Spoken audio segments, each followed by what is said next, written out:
this first example is a tweet from President Obama. He responded to @LouRobert1. He said, "My pet dog, Bo." Not really sure what he's talking about here. Let's see what he was asked. Who designed the Obamacare website? Oh, I see. Now it makes sense. Oh, boy. All right. Here's something you can add to your list of healthcare hazards. Hackers. We already knew the Obamacare website was expensive and ineffective, but a hearing today on Capitol Hill highlighted the fact that it's also a prime target for hackers. Initial reports claim the website had been hit 16 times by cyber attacks, but the experts today say it's way more than that. Listen to this. The talk that this attack has only happened 16 times and the website has only been attacked 16 times is not possible.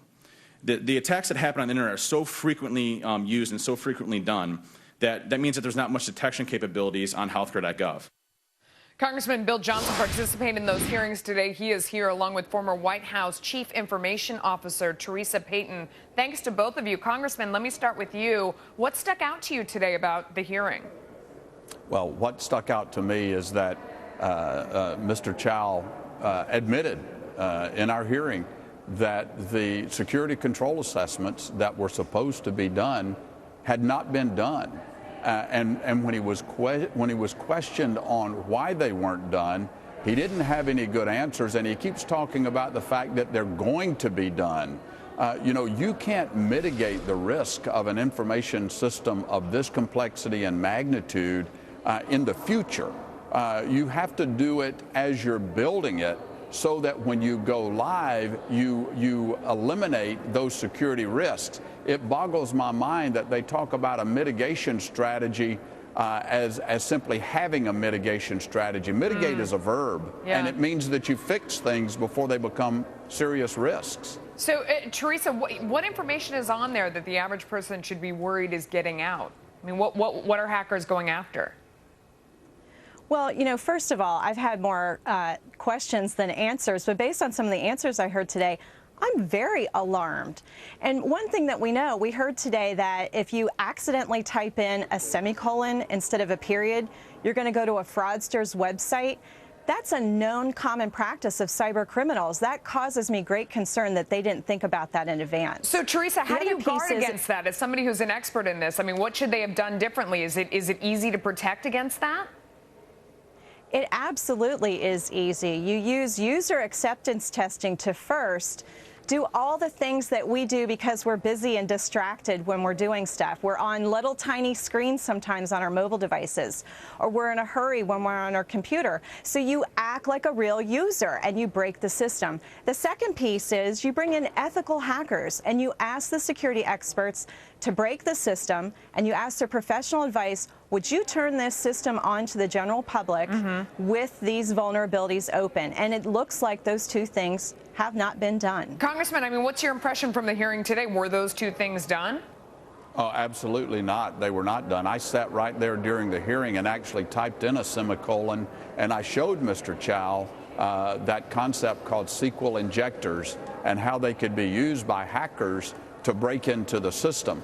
And he didn't have any good answers. And this is exactly the kind of thing, like Ms. Payton said, that would be found in a really comprehensive security control assessment and testing the system and acting like an end user and trying to break it. And that's not what's been done here. Especially in these days when it's so obvious and it's so expected that if you have a website that has valuable information on it, it's going to get hacked. Teresa, let me ask you, because there was an expert earlier today on Fox News Channel that did a secure Google search and was able to come up with the names, and I think we can show it on our screen, was able to come up with the names of people who had gone on and registered for the site, their full name, the time they had done it, what had gone on, just by doing a Google search. That is bizarre to me. How dangerous is that?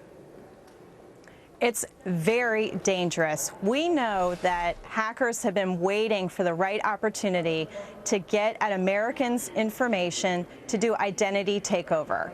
And we should have been testing this. We should have been doing these use case scenarios before and after the system went live.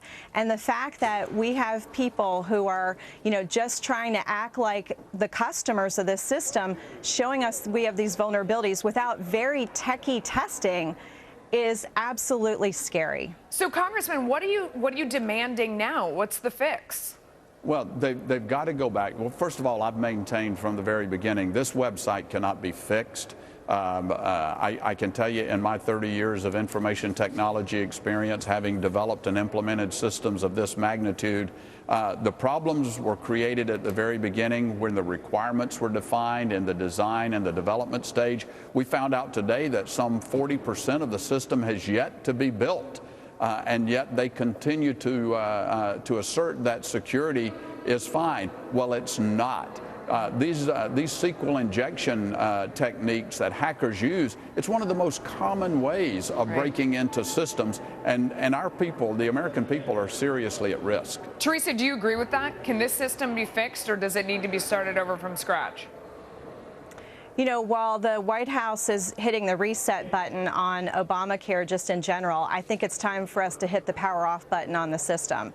At a minimum, we need to get a list of the security vulnerabilities, take the system offline, fix those vulnerabilities before we bring it back online. We need to do this now while the information that's in the system and the volumes are lower.